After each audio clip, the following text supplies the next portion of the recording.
ED.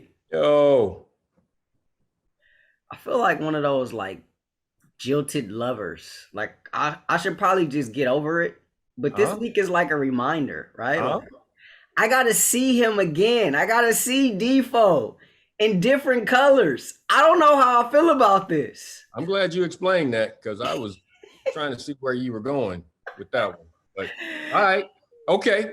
This Now is I the know Believe in 49ers podcast on the Believe Podcast Network. He is that Super Bowl dude. champion Eric Davis.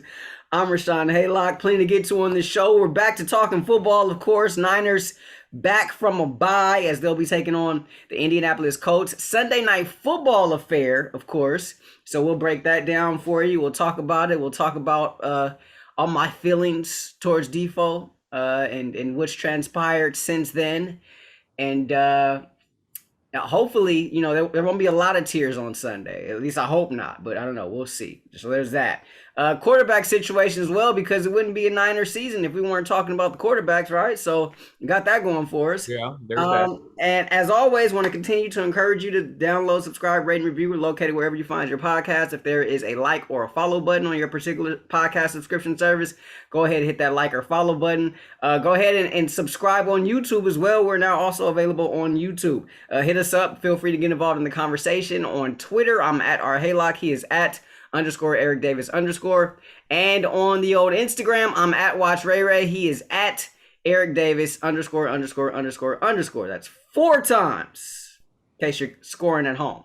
There it is. And then, as always, we're brought to you by the fine folks at Bet Online. Go ahead and head on over to the new updated desktop or mobile website to sign up today and receive your 50% welcome bonus on your first deposit. Just use our promo code BELIEVE50. That's BLEAV 50 like 50 cent, like in the club, like that dude. Yeah, to receive your bonus from basketball, football, baseball, postseason, NHL, boxing, and UFC, right to your favorite Vegas casino games. Don't wait to take advantage of all the amazing offers available for this 2021 season.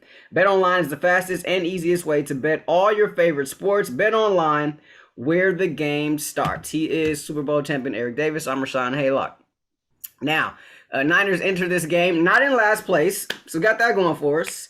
2-3 overall on the year. That'd be one game under 500 in case you're scoring at home. For the Seahawks, they're in last place. They're bringing up the rear. They're 2-4 in the NFC's Western Division. As for the Colts, they're 2-4, but that's good enough for second place in the AFC South. So you got the Colts coming into town, taking on the Niners off of a bye. We should probably start with the quarterbacks, but first, ED, I'm in my feelings. So Okay, let me hear this. in case you didn't know, I'm still not over it, right? And we kind of were getting into this on the last pod, and we kind of like I had to show some restraint, Uh-huh. right? I didn't really want to get into it because if I knew if I got into it, we would have been going, right? We would just kept going, right? And so the fact of the matter is, look, the decision was made, and hindsight is always 2020.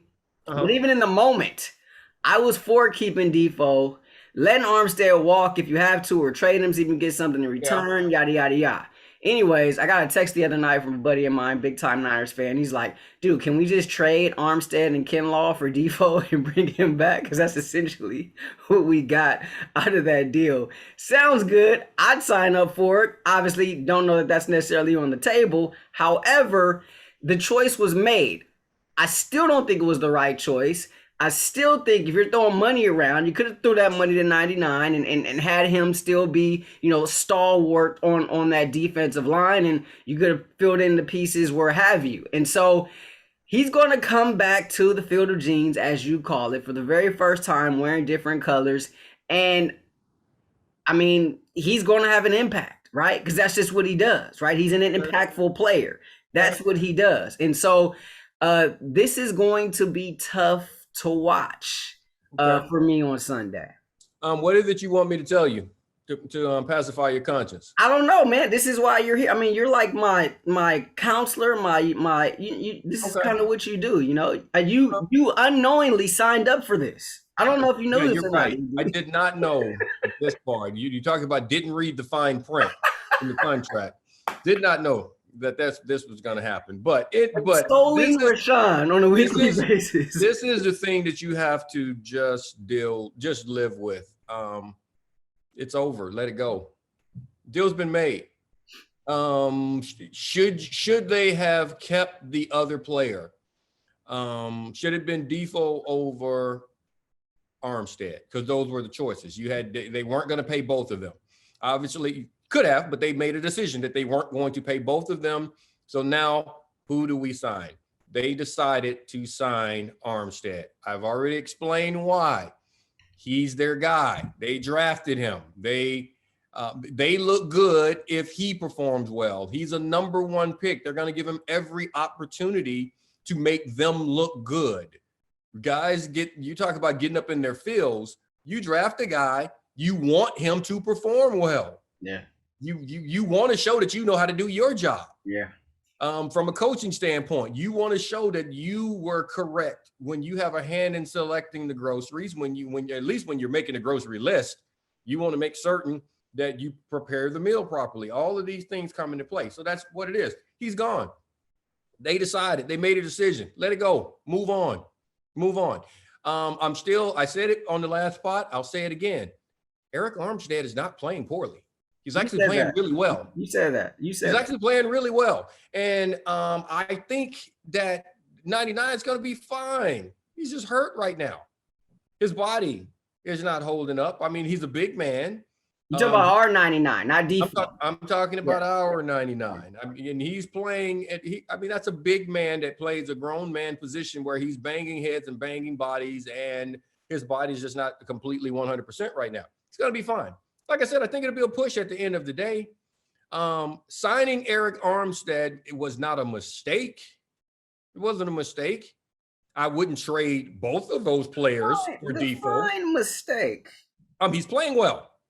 He's playing well. You're getting caught up in the fact that he's not getting these crazy sack numbers. Well, that's not who he is. That's not who he's ever been. He had 1 year, right? His entire career, he had 1 year where his sack numbers were up.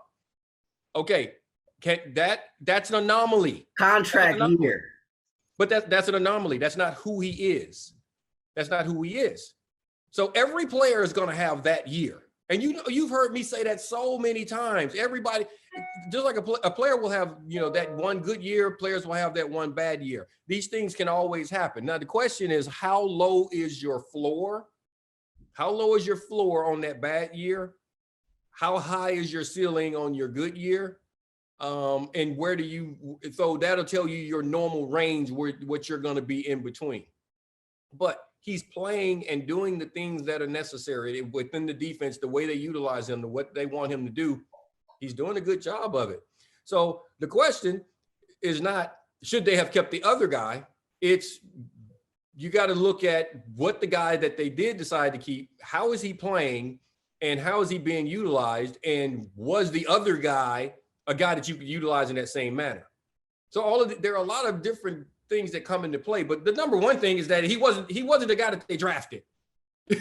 Defoe wasn't the guy that they drafted, so that's why he's gone. And that's the two things, right, that bother me, right? Like this. Well, that's gonna bother you forever. That's just football, bro. Get a new GM. If a new GM comes to the 49ers next season, he's gonna start slowly running guys out of town that he didn't draft. Dude, it happened when I was a Niner. It happened when I was a Niner. When Dwight Clark, when DC and Vinny Serrato started moving into the front office and making personnel decisions instead of Carmen Policy, instead of John McVay, instead of Alan Webb and Tony Rossano and all the guys that brought us all in and made the Niners the Niners. When those guys moved to the front office, they started trying to get their guys in. They were drafting guys and do it. That's why Ricky sent Ricky on Waters. That's why Sugarfoot didn't get offered a contract. It's why I didn't get offered a contract. It's why they didn't pick up Deion's contract. You can go down the list. There were guys because they had guys that they wanted to play. They had drafted guys. And those guys were never going to get on the field. That's just a part of it. They had to get their guys on the field. So the easiest way to let us go, because they couldn't just cut us, it wouldn't have made sense to cut these guys, all the stuff. So it's, you get in the papers. Well, we're trying to get a deal worked out. Like I said, when my time was up, Arik is our highest priority. We're trying to get something worked out. We're trying to get it done. And I'm like, okay. I never got offered a contract. Everybody was like, oh, he left for the money. Like, I can't sign if you don't offer me a contract. I literally called George Seifert and said, George, I don't want to go anywhere. So why don't you talk to them? And he was like, I don't want you to go. It's out of my hands. I don't do the contracts. I'll keep talking to him, and that's it. Dion didn't pick up his option. Ricky Waters didn't offer him a contract. So things like that happened because you had other guys there. So now back to Defoe. Foolish. It was foolish then, and it's foolish now. That's the business of football when a new guy comes in. He has to show that he can do his job. Because remember, I've always told you, you can't hide anything in the NFL. If you're not efficient at your job, it doesn't matter if you're the groundskeeper or the general manager. If you're not efficient at your job in the NFL, you will get fired. I get that. Everybody. I get that. New regimes come in, they want their guys, this, that, and the other. Like, I get that. Like, that's part of it, right?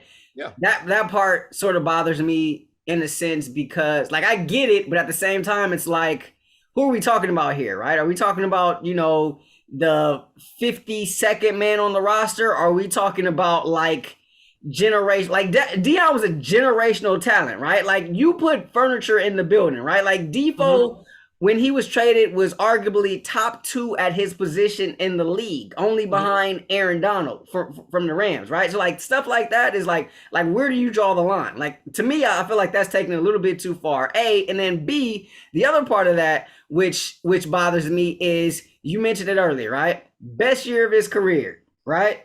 Contract year. They took the bait. No, they didn't take the bait. They knew that. They knew what was going on. But again, what you look at is, do we want to play the guy who's not our guy with the understanding that we may not be able to keep our guy? You either had to sign Defoe to an extended contract and then decide, are we going to do the same thing with our number 1 pick that we are tied to? Are we going to let him walk? One of them had to go. Because you got to decide how much money you're going to put into it. And everybody can say, oh, they could have paid both of them. Then Bosa is going to come down the road. Yeah. So you're looking at that and you're saying, well, okay, that kid looks like the number 2 pick. We're going to have to pay him some money here in a couple of years. So you'd have Defoe on a contract with 3 years left. You'd have Armstead on a contract with 4 years left. And then here comes Bosa. That you got to decide what to do. Somebody was going to leave. You weren't going to be able to keep all 3 of them. I get that. And that's the business of it. Is it different for a guy playing a former team when he left as a free agent or, was not offered a contract, what have you, versus being traded? I don't know. I was never traded, right? I was never traded, so I don't know. I know they tried. Teams tried to trade for me often. I mean, like the Saints, I found out later in life, damn near every season they were trying to trade for me. But it makes sense because I always played well against them. Even in Carolina, I used to love playing the Saints because it was just, their fans were just ridiculous. But anyway, that's a whole different story. But I just know playing against a former team, I think people just put too much into it. For me, it was practice. It was like being at practice. It really was. People, you mean like outsiders or like people? Yeah, like I think outsiders. Outsiders put too much into it to where it's like it's this major thing, and guys are all geeked and focused, and I got a ball out, and it's like what I'm doing right now, essentially, right? It's one of the most relaxing games you'll ever play. It's literally one of the most relaxing games you ever play because you are going out and you know everything about the guys. I mean, going against the 49ers, going against Steve Young, going against Jerry Rice and all the guys that are out there. You know how many times I had covered these dudes? You know how many reps we had? I guarantee you I had more reps than anybody on planet Earth. I guarantee this day, I guarantee you head to head, I got more reps against Jerry Rice than anybody who's ever played defensive back. Because all day, every day, I was covering this guy. So playing a game, it was it was just us going out and competing. I knew the offense. I knew what they were going to do. I knew what they were good at, what they were bad at. You know what I'm saying? I knew how they were going to try to play me. So it's really a simple thing. And I'm telling you, it's just relaxing. People put so much into it thinking that you're just going to be geeked out. Yes, I want to win a game. I'm going to be focused. I'm going to do my job just like I competed against the guys at practice every day. But I mean, this is how intense it was when I went against the Niners. Jerry Rice and I would start a conversation asking about the families, how are the kids, what's going on, what's happening, how you feeling, how's the body holding up, all these type things. And then, we break off and, because we come out early and we have our routines and like it was. And, you see them, you'd hug them and, talk and catch up. Then we go in, get dressed and come out for pregame. Then the game would start and we'd pick up the conversation again. And it's like Jerry and I would be sitting there talking, between plays, and we'd have a conversation. Then, he'd go to huddle, I go to huddle, we'd line up, we'd play against one another. The snap is over. We continue talking. We'd literally hold a conversation. Whenever we were near one another, if we had questions, we'd ask questions, we'd do something. If I made a good play, he'd say good play. He made a good play, man. That was it. No big deal. Something's happened, danger's coming. He's like, watch out, watch out, move your leg. I do the same thing for him. I wasn't trying to get him hurt. But now when the ball's in the air, I'm trying to make the play. He's trying to catch it. Yeah. It's not, so that's what I'm saying. You as a fan, you're looking like, I gotta do this. Defo is looking at it like we got to win a game. We've won 2. I'd like to win 3. That's all he's looking at it as. That's how I looked at playing against the Niners when I played against them. It's that simple. This is the Believe in 49ers podcast on the Believe Podcast Network. He is Super Bowl champion Eric Davis. I'm Rahshaun Haylock. You alluded to it earlier. No Kinlaw this week. He's out. So you're going to be missing him on that defensive line. He hadn't practiced all week. He's got a knee injury. Maurice Hurst, another body on that defensive line. He's got a calf. He will be out as well. Turn things over to the offensive side of the ball. And, I mean, this, the bigger conversation right now that I'm, kind of out my feelings, Trey Lance and Jimmy G. Oh, I got you out of your feelings, though. Good. I'm glad you understand that now.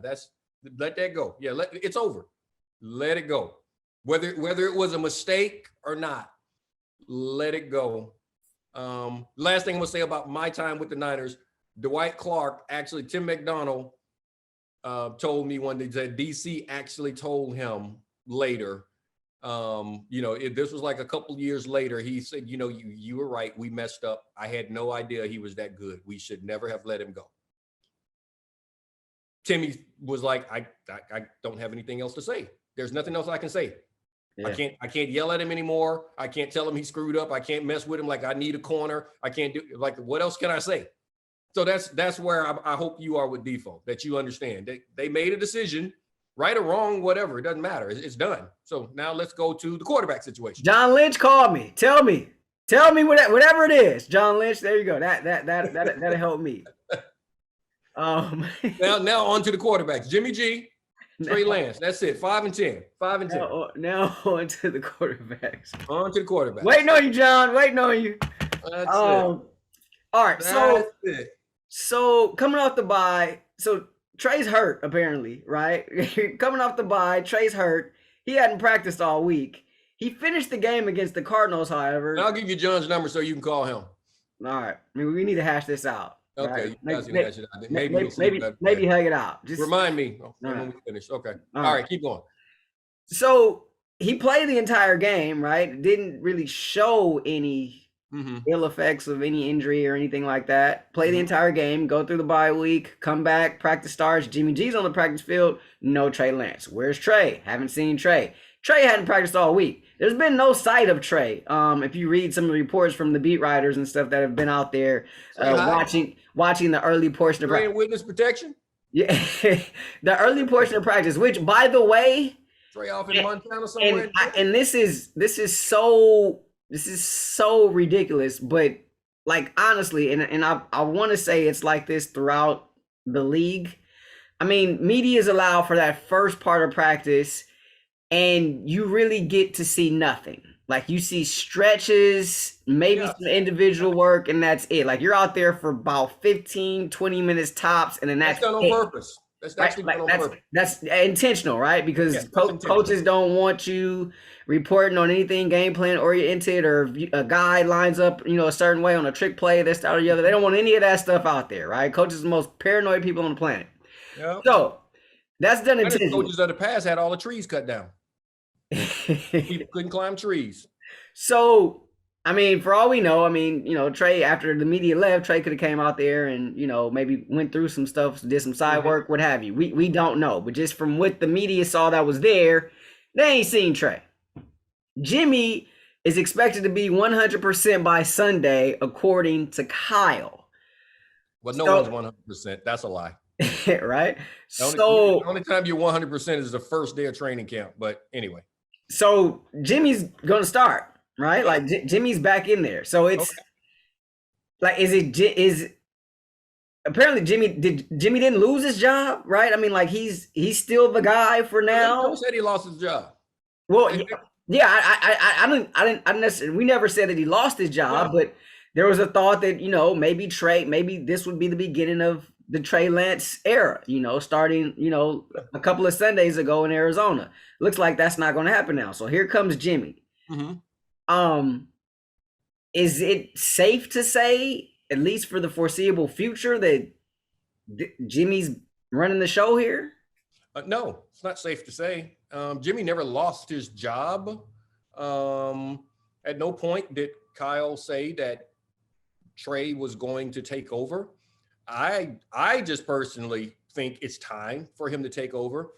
So that you can figure out what type of plan you want, because your plan is obviously not to move forward with Jimmy because you're not putting everything in place for him to be successful. I've seen you be successful with Jimmy within this offense, within Kyle, within his offense, within your brain, within your playbook. I've seen you be successful with Jimmy. I don't see any of that. The offense looks just so out of sorts right now. There's no consistency whatsoever. There's no rhythm to it. What's your plan? And your plan is, and he started day one, that I'm going to sprinkle this guy in and there'll be times to use him. So I think he has split focus on what it is he wants to do. So which quarterback do you want to build around and make a plan for and have all the intent? And I think on the pod after the pod, I was telling you, the main thing, I don't know if I said this on it or not. If I said it before, you can stop me. The main thing that you gotta look at, and I was telling you about the Greg Roman, when Greg and I were talking about some things, and he was just talking about when they were getting ready to play. Yes. They were getting ready to play the Lions. Yeah. And Ndamukong Suh was in there, and the way he attacked and the way he was doing things, it could disrupt a lot of things. So this was a few weeks earlier. Before, it was like 2 or 3 weeks down the road when they were going to play the Lions, and Greg and I were sitting there at practice, and he was talking about some plays that he was putting in, and he and I were on the sideline. He was telling me about it, and he was like, I don't even expect this to work this week. I don't expect this to work. I don't expect to do this. And he was like, this isn't even about them. He was like, but I got to run this play 3-4 times. I got to make certain I get it in. He said it won't be a good play. He was like, maybe, because he said it's not a bad play, but I don't expect it to work against this group of guys because the players aren't doing what Sue is going to do. And I'm like, Sue? He was like, yeah. He was like, I'm putting this in for them down the road. I'm putting this play in for 3 weeks later because it's gonna be big against them, and we're gonna wham that guy. I'm gonna have juice coming across here. I'm gonna have tight ends. I'm gonna have linemen, but I'm gonna do all of this stuff that's gonna affect him, but it's not gonna affect these guys. And he said, I'm gonna counter offer that with other plays. So that's what I'm saying. When you have a plan, a play caller, a play designer is not just drawing up plays for that day. He is the intent. That's why you hear me say it a lot. What's the intent of the play? What am I trying to create? What am I trying to do? Who am I trying to influence? And that's what I say. You got to have a plan on what it is you're doing and the guys you're doing it with, because you want things to look a certain way, because down the road, you got to attack other people. So you're not just running plays for Sunday. Again, when they play the Colts on Sunday night, they're not just running plays to attack them. They're running plays to attack the Rams. They're running plays to attack the Cardinals. They're running play. You're looking at other guys. So who is the quarterback you want to build that intent around? That's what I'm saying. Jimmy never lost his job, but I don't see that he has a straight plan on how he wants to function with Jimmy. Jimmy's a good enough quarterback to win. There's no question. I don't care what anybody watching this, listening to this. I don't care what any of you guys think that disagree with me. I'm telling you, I don't care what you think. The reason I don't care what you think is because you can't tell me you can't win with Jimmy. I've seen it. I've seen him do it. I can look at his record. I can trust my own eyes. I've seen it. I synced it with these right here. I've seen him win. So you can't tell me that you can't win with him. You can't tell me you can't win big with him. I don't want to hear it. You can't tell me you can't win a Super Bowl with him because I saw him play well enough in a Super Bowl to win it. He didn't save it. He didn't save the Super Bowl, which that story would have been dead if he had saved it, if the overthrow wasn't there. But he played well enough. He didn't lose it. The defense did. Period. So, that's where I am with right there with the offense. So that's what with the quarterback situation. So, Trey, if he's hurt, he can't play. Just like Jimmy. But and I'm gonna let you talk about this one. I'm gonna be quiet because I've been running my mouth. And I know people probably watch this. They probably watch this and listen to this and be like, "That man, he talks a lot." But this is the question that I want to throw out there to everyone that always questions Jimmy Garoppolo's availability. How many games did Trey play? He started one game, right? Started one game. And he got hurt. They played 5 games total. He started one game. One game he didn't see the floor. He didn't see the field at all. Okay. That's a grand total of 4. So he's been on the field for 4 games. He's been on the field for 4 games, and he's already hurt, not about to play. Yeah, 4. Okay. All of y'all lose your mind because Jimmy Garoppolo can't stay healthy. Y'all lose your mind saying you can't have a quarterback that's not available. Trey's been out there. This is week 6 in the NFL, and he's hurt already. I'm just saying. That's why I keep telling y'all, football players get hurt. But where's the outrage? Where's the outrage? Where are the picket signs that Trey is injury? Jimmy's injury prone. Trey's not. Well, Trey that's what I'm saying. It's ridiculous. Trey gets a pass. Now you talk. Trey gets a pass. He just got here. He hasn't even been able to develop time to develop an injury history, if you will. But I see your point. I take your point, and I agree with you. Look, there has not been the same outrage in terms of Trey not being able to stay on the field as there has been for Jimmy. And if you really think about it, like all those other games that Trey played, I mean, it was a snap here, a snap there. It was not a full game by any. You tried to give him 4, but he played one game. He played one game, and we ain't seen him since. He's back somewhere in, North Dakota or something. I don't know. We don't know where Trey is. According to the beat reporters, we ain't seen him. We ain't seen him all week. He ain't been on the practice field. We can only take, Kyle's word for it that he's there. But I mean, look, I think it's a valid point, and I think both can be right.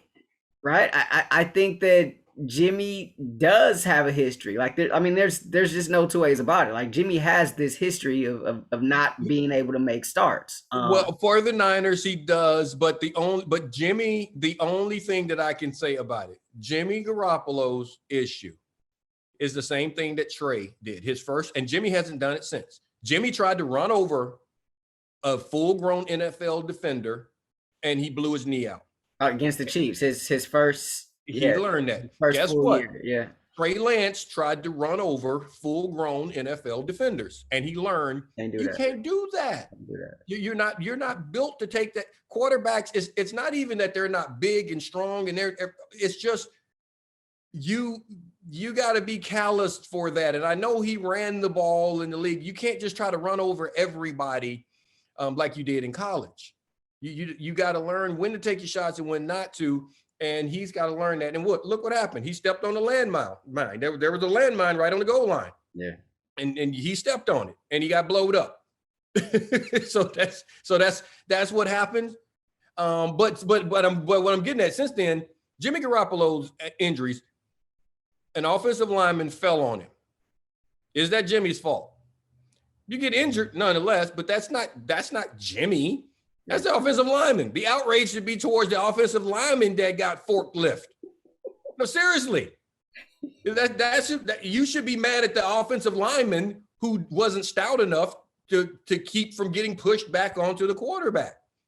I think his last injury was someone, he got kicked or something like that. Another lineman. That's not Jimmy's fault.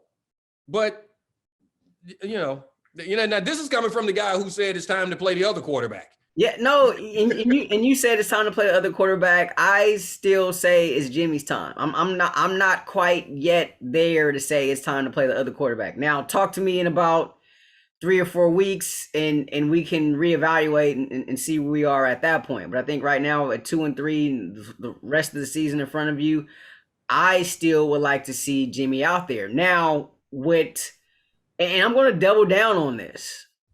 I think, and this further emphasizes the point that you made earlier in terms of having a plan, right? How can you have a plan?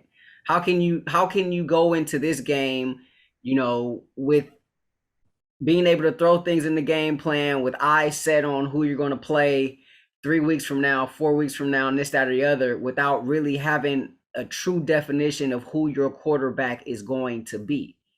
So with that being said, develop that plan, and you develop that plan with 10.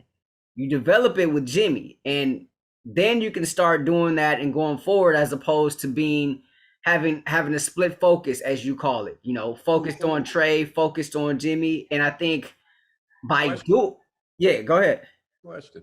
Along the lines of what you're saying, how do you create that plan, young sir, when you've already expressed by you, I mean, the head coach has already expressed that his game plan for 5 is different than his game plan for 10. So how do you do that?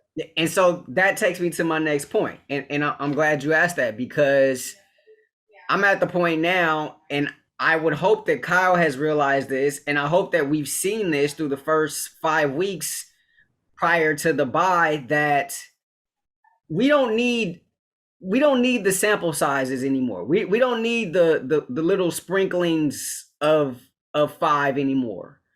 I think that's it's shown in Kyle's ability to game plan, or lack thereof, that it's become more of a nuisance, more of a distraction than anything else, because the offense just hasn't looked right. It hadn't looked right with 10 in there. It hadn't really looked right with 5 in there either. And I attribute that to the split focus. So we take that away, right? Jimmy, you're our guy. You're going to play every freaking snap unless we got to carry you off the field and go from there, as opposed to making it a point and overemphasizing the fact that 5 has to get his reps each and every Sunday.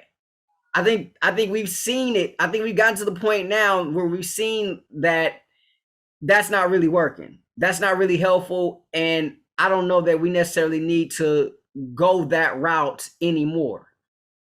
And I think that would help some things as far as this offense goes. So you're saying just build a plan around Kyle. Around 10, and just stick there. Okay, well, you know what? I'm fine with that as well. But that's not the case. That's not going to happen. That hasn't been the case. So do you? And the reason I say that's not the case is because the head coach, I told you, I listened to him and I trust him. I have no reason to not believe what he says. And from day one, he has said that he is going to sprinkle him in there. Jimmy's my quarterback, but I'm going to use this other guy. And I agree with you. That split focus seems to be causing problems for the consistency of the offense. That's obvious. I mean, they don't look good. They don't look like they know what the plan is as players on the field. They seem to have problems executing that plan, if so. So it's either the players or the coach. If you got good enough players and it's not working, then it's got to be the plan. So it's one or the other. So I don't see that. I don't see that changing. I don't see him not using both quarterbacks because he keeps saying he's going to. Do you think when Trey comes back and is healthy, you think we're still going to see more of what we saw those first 4 to 5 weeks? I think you're going to see that until he names Trey the starter. Once he names Trey the starter, he's not going to bring Jimmy in. Well, yeah, of course. But as long as Jimmy's starting, he's going to continue to do that. See, there's something about me, and you're probably right, but I feel like from my vantage point, I feel like we've seen enough. And you got to get to the point where you're getting away from that. And look, you say what you want to say about Kyle as a head coach. You can say what you want to say about him as a leader of men. You can say what you want to say about, his swagger on the sidelines, demeanor, this, that, or the other. One thing that we know about Kyle Shanahan, which is true, is that he can devise a game plan, and he is one of the greatest offensive minds and play callers in the game today, right? So what we're seeing, or what we've seen these first few weeks, can't be described as anything else but an anomaly in my opinion, because Kyle knows offense, right? Like he can roll out of bed and devise a game plan and be able to put up yards and points and things of that nature and make it look fluid and seamless, and we just have not seen that. And so for that reason, I feel like it's time. And I would have hoped through the bye week, the coaches would have seen the same thing. And look, I don't know what's going on with Trey. They said he's hurt. This is Jimmy's time. And hopefully knowing that this is Jimmy's time, at least for this week, that focus is a little bit more narrow, and we'll see what Kyle can do as a play caller. We'll see what Jimmy brings to this offense as the signal caller, which we've seen before when things are running smoothly. And the Niners look more like the Niners offense, as opposed to what we've seen, throughout these first few weeks. With the exception of probably the Detroit game, the offense hasn't looked great at all this year. All of that makes sense. Before the season started, you were saying don't even do the sprinkling of 5 in the game. Don't even put Trey in there. But all of what you just said makes perfect sense, except. I just want to, in addition to what you said, think about this. What if, and I'm smarter than the other guy, I'm smarter than the next man. What if, and I'm smarter than the next man are two things that run head coaches. Head coaches worry about, they're paranoid. Yeah. Every head coach is he's paranoid. They are all slaves to the what if. What if this player gets hurt? What if this player plays well? What if this player does have another 10-sack year? And that's not an anomaly. And we don't sign him. What if this player can happen to take over and be it? What if this player, I win with him, but what if that was just the best I'm going to ever get out of him? And so all of those things start to take over in the coach's head, the what if, because they don't get to play.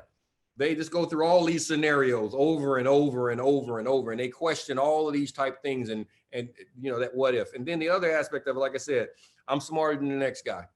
Yeah. I can draw up a scheme. Yeah. I can make this happen. I am a genius. I can do whatever I want to do.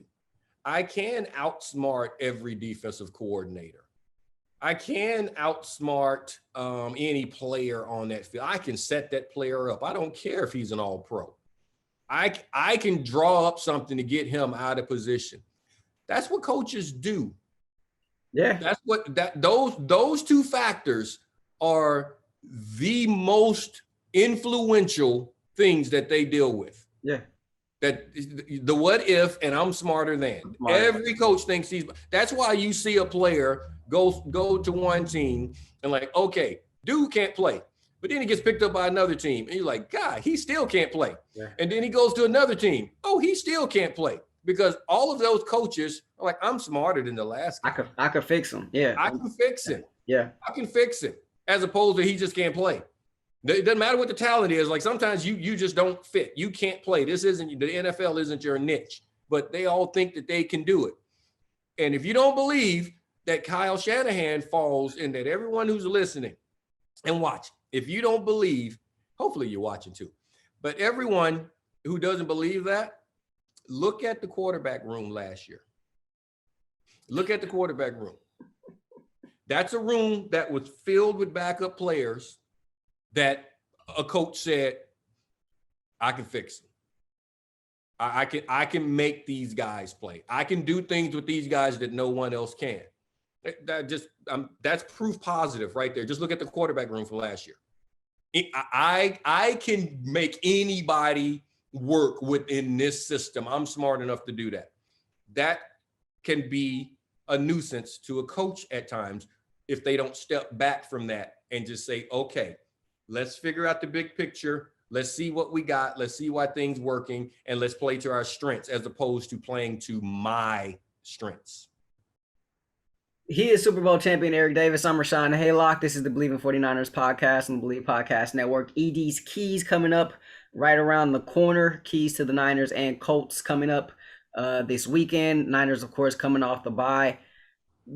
And look, that's all true, and we've talked about this before on this pod. You know, coaches think they can fix guys, and you know, look, even in my coaching, my short coaching career on a way smaller scale, like there was even a part of that to me feeling like, oh, you know, I can get more out of this guy than maybe the last coach did or whatnot, and so at that level, then it's got to be ginormous. I wholeheartedly agree with that, and even having been around some pro coaches and even probably, you know, big time college coaches, you know, more to a degree, like you see that, you know, that you've had those talks, and you sort of understand that. My thing here is this bye, although it came pretty early, you know how I feel about early bye weeks, ED. You kind of helped me realize, like, you know, the bye is a bye. It is what it is. It is. I just hope that this bye produced a hard reset, and one of which ends with, let's just get back to the basics, right? And when I say that, I mean, let's just get back to doing what we do. Let's just get back to just playing, you know, Niner football without overthinking this thing. And that relates to the offensive side of the ball, not even defense. Because it just appears to me that there's, like, it's just becoming way more difficult than it needs to be. Like they're like almost as if they're overthinking this thing. Like, let's just hit a hard reset. Let's just get back to the basics. Jimmy, you're our guy. Trey, you're our guy in waiting. And while you're waiting, you can just continue to wait. And Jimmy, here are the keys. Let's go until we got to carry you off the field or whatever, you know, God forbid. But let's just go. Let's just do it. Kyle focuses on 10 running the offense, and that's it. Like, I want to believe that heading into this game against the Colts, and I want to believe that this bye, if it hadn't done anything else, it's produced that sort of a mindset or that sort of thinking, because what we've seen from this offense is less than stellar. And if you can get a little bit more from your offense, if it even looks a little bit more like it's accustomed to looking, you're not even 2-3 right now, right? You're above 500. You're looking more like a good football team as opposed to whatever that product on the field has been over the course of the first 5 weeks. So that's my hope, and that may be wishful thinking, but we'll see come Sunday what it looks like. And not even having the option of Trey, I hope maybe that even spurs that on a little bit more for Kyle this week in his planning and his preparation as Jimmy gets ready to be back in the starting lineup. Okay. Well, no. Well, let me just respond to that. As you said you want them to get back to playing Niners football, and then you laid out your whole synopsis as to how they get back to playing Niners football. You do realize that's exactly what they're doing right now. Exactly what they're doing is, okay, so supposedly Jimmy's our quarterback. You heard it. You've been hearing it. Jimmy's our quarterback. That's not changing. Trey's not ready, but he keeps getting on the field. This bye week, I'm just saying, Jimmy's our quarterback. Trey's not ready because of the injury. And because he's not ready because of the injury, nothing really changed in the bye week because you didn't have to make a decision. You didn't have to say, okay, which quarterback do we want to go with? You got to go with the healthy one. You got 2 on your roster. So you got to go with the healthy quarterback. So no decision has been made. Nothing has changed. And you got to stop saying they can get back to playing Niner football. They've played how many games? 5. This is going to be their 6th game. They are playing Niners football. This is who they are. This is who they are. That's what, I'm not going to sugarcoat it. This is what they do. This is who they are. And nothing has occurred to where a decision had to be made. This bye week came at a time, and like I said, I went into it saying, make a decision. It's time to make a decision. It's time to start the clock on the youngster quarterback. It's time for the rookie to get his shots and move forward. Because he said I'd look at it if it got close. You said he played good enough to win. And someone tweeted me and they said, well, couldn't that just be for this game? Absolutely. Absolutely. It could have been looking at that opponent, that day, that game, he played good enough to win, which means you are good enough to win an NFL football game, which means you are ready to be on the field. If you were, period, doesn't matter who the opponent is, because there is no such thing as an easy win in the NFL. So if he can play well enough to win against an NFL opponent, it's time for him to start playing against NFL opponents. That's what I was saying. None of those decisions have been made. So everything that synopsis that you put out and everything that you talked about, it's not going to change. Nothing has changed. That is what they're doing right now. That's what they're saying. But none of that is going to change because nothing has occurred that's going to make them make a decision and change the course in which they're on right now. Yeah, no, I think that's true, but I think the one caveat in there is the fact that they did not have to make a decision this week, right? And because they didn't have to make a decision this week, Kyle doesn't even have the option to think about, okay, what plays can I get in here for Trey, right? Like he knows Trey isn't an option. And because he knows Trey isn't an option, he knows everything has to be, catered to Jimmy. And because of that, he can devise that game plan specifically towards Jimmy without the distraction of having to mix in anything else. And I think that you don't think he can. I'm sorry, he can't. Not even this week? No. Who's the backup? Sudfeld. Sudfeld's not gonna run around like Trey. So no, he's not. He's not. But he can't go too far, and he won't go too far, and he won't build around Jimmy too far because of who his backup is. Because of who his backup is. His backup is Trey. His backup is Trey. Yeah, but Trey's not an option this week. Trey's not an option this week, but Trey is an option. Trey's not dead. So he's not going to, so that's what I'm saying. He's not going to go all in and let's build this offense around this guy. Nor is he going to go all in and say, let's build the offense around 5. That's why I'm saying he has to make a choice. And that in this bye week, no choice had to be made until he makes a choice, until he decides this is who I'm building my offense around. So you're saying a definitive choice. A definitive choice has to be made, and he is the one who told me that. And the He fact told that me, no choice has to be made this week does not change the way he attacks this week. no, because he can't go. But I don't think it's going to, because if that were the case, it would have, that was no different in week 1, week 2, when Trey had to, when Jimmy got hurt and Trey had to come in, he had a game plan set for Jimmy. Trey just couldn't run it.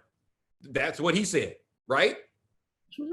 Correct. So which means he's been going into it saying, I'm game planning for Jimmy. But what I'm saying is that he's not going all in and devising everything, because I've seen him work with Jimmy when he was devising everything for Jimmy. I've seen this offense be extremely fluid. That's not happening right now, because still over in the left corner of his brain, he's sitting here saying, you know, but what about this? He's drawing up plays for the other guy. He's still focused on the other guy. That's not going anywhere because the other guy is still in uniform. Okay, so is this an implication on Kyle in his ability to not compartmentalize and do his job accordingly? Well, I'm going off of what he said. And what he said was that my backup quarterback did not, the game plan was not drawn up for him. It was not drawn up for his strengths. And you know, so we tried to do what we could do. I don't know any other way to say it than, and how can that be possible? How can any player be one snap away from being on the field and not know the game plan, not be able to participate in the game plan and do the job correctly? And if that is the case, if you are drawing up offensive plays that your backup quarterback can't run, that's bad coaching. It's almost like bad decision making. Like you got two different offenses, right? That's bad decision making. Well, you got the wrong guy, or you got the wrong guy backing up. If he can't run, if you can't be number 2 when you're one play away and not know what to do, you can't do it. That's not fair to the other 10 guys. You can't run out on the field and not know what to do. You can't play. Dude, I've been out there, and people always, you know, I remember when guys used to sit here and say, I didn't get the call. And we used to laugh at guys. They're like, I didn't get the call. I didn't do it. And they're like, no. You maybe you played the wrong call. Maybe you misunderstood or misheard what was said, but I know you got a call because I saw you actually play the play. A guy who doesn't get a call in football, you can watch it. You can watch the offense. You're going to see receivers. You're going to see linemen turning around looking when they don't have a snap count or something. A defensive player, he's jumping up and down, like moving his arms. You can't play football and not know what you're supposed to do. You are paralyzed on the football field. It's organized chaos. You got to know where you're moving and the dance steps and how to be at the proper angle at the right time and what fit and all these type things. You got to know that. And if you don't know that, you can't play. So for Kyle to sit here and say that and that's what he's been doing. I'm game planning strictly for Jimmy, but the other guy can't play. After seeing the other guy play, I think even more so in his head, he's like, okay, the guy can play. Like as he said, he went from saying he's not ready to he played well enough to win, which means he's going to want to sprinkle him in even more. So that's what I'm saying. No, nothing changed this week. So the football you've been seeing, that is Niners football until he decides I'm going to go this direction and go all in that direction. Then we can see what brilliance he's going to bring out like we've seen in the past. Because for everyone who says Jimmy Garoppolo isn't this, Jimmy Garoppolo isn't that, he doesn't have the arm, he doesn't have the athleticism. They're averaging 30 points a game with Jimmy as your quarterback. You can't get a first down right now. Same dude, same quarterback, same play caller. It's a struggle, bruh. It's a struggle to move the chains once. It's a struggle. I'm tired, man. I'm watching a Right? lot of bad offense this year. A lot Right? of bad offense. I hate bad football. I hate bad football. I'm And I'm tired. having to sit here and watch some of these games just mad. I hate watching. That's why I don't watch a lot of college football. That's why I don't watch a lot of college. I don't like bad football. I hate watching bad ball. Oh, I just don't like it. I don't like it. And because it's a beautiful game when played correctly. And I get it, I understand it, but that's all I'm saying. I don't think you are looking at it like the bye week is going to cleanse all, and they got to get back to playing Niner football. They're like, bro, no, look, this is Niner football. There's another level to this, which you sort of uncovered here. Whew. I just like making you think, man. I'm just giving you the what if. I could be completely wrong. I'm just. No, that's a lot to take in. That's a lot to take. That's a lot to take in.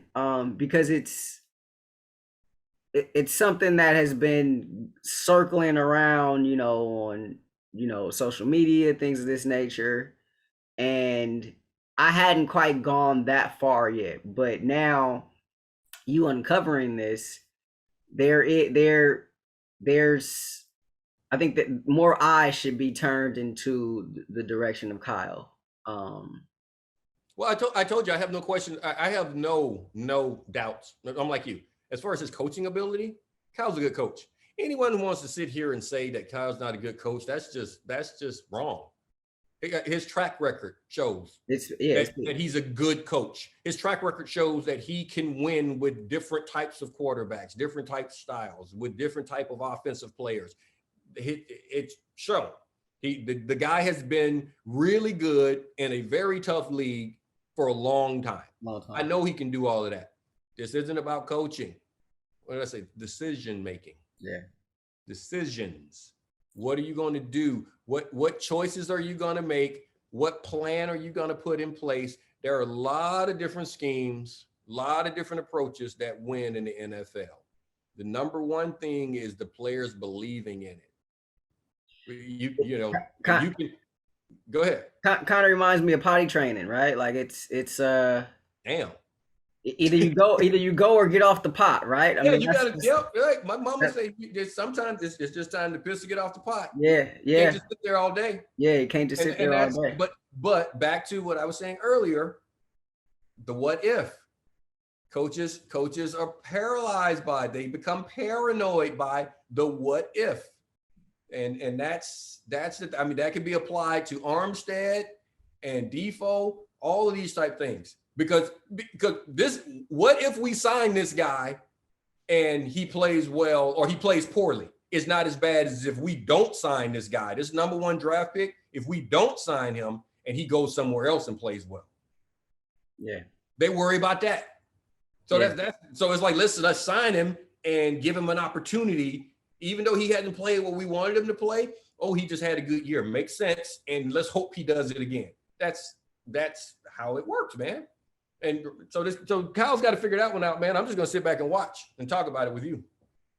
Time now for your keys, ED. Keys to the game. You got the Colts and the Niners coming up Sunday Night Football. Offensive keys, defensive keys. What you got? Really simple on this one right now. Defensively, continue doing what you're doing. That's it. We touched on it before. Pass defense is playing well. That combination of what the rush is doing and the guys on the back end, Marco has those guys playing well. DC Ryan's definitely has. He's earning his checks. And he's got those guys playing well. This is going to be a week that is going to definitely be necessary for them to do that. Bosa needs to keep playing. He looks like Bosa.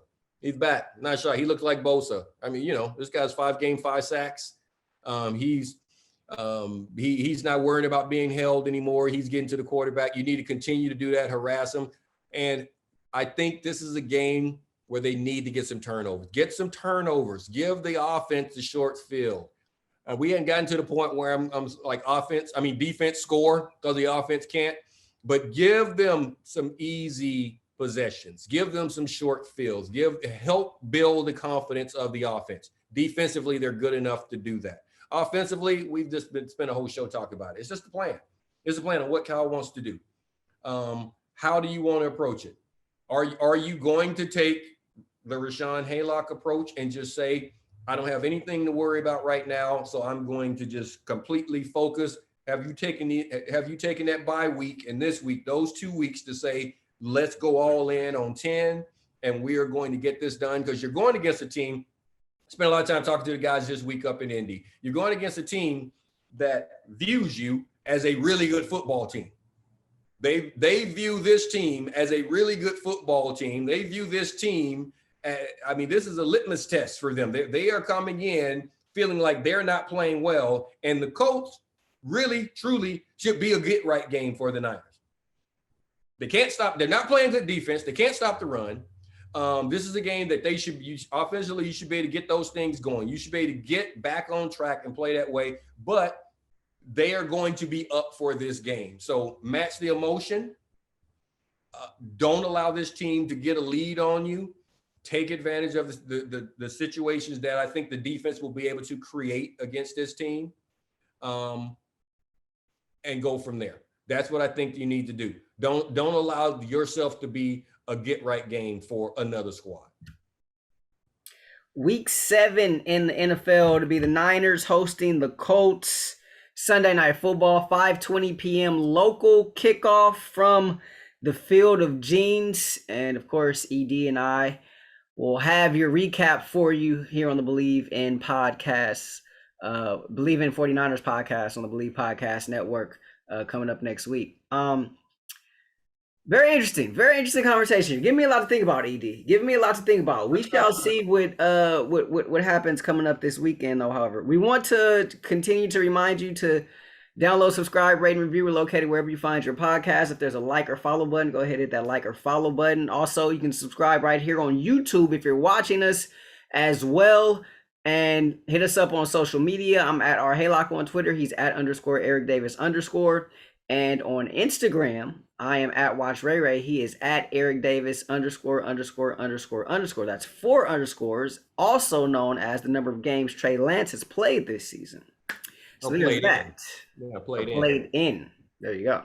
So there's that. Niners and Colts, Sunday Night Football, 5:20 p.m. local time on NBC. They'll have that for you. And so that's going to do it for us here on the Believe in 49ers podcast. For my partner, Super Bowl champion Eric Davis, I'm Rahshaun Haylock. This has been the Believe in 49ers podcast on the Believe Podcast Network. We will see y'all next week. We got to bring back Pina Colada. Let's go. Pina Colada time. Let's go. Peace.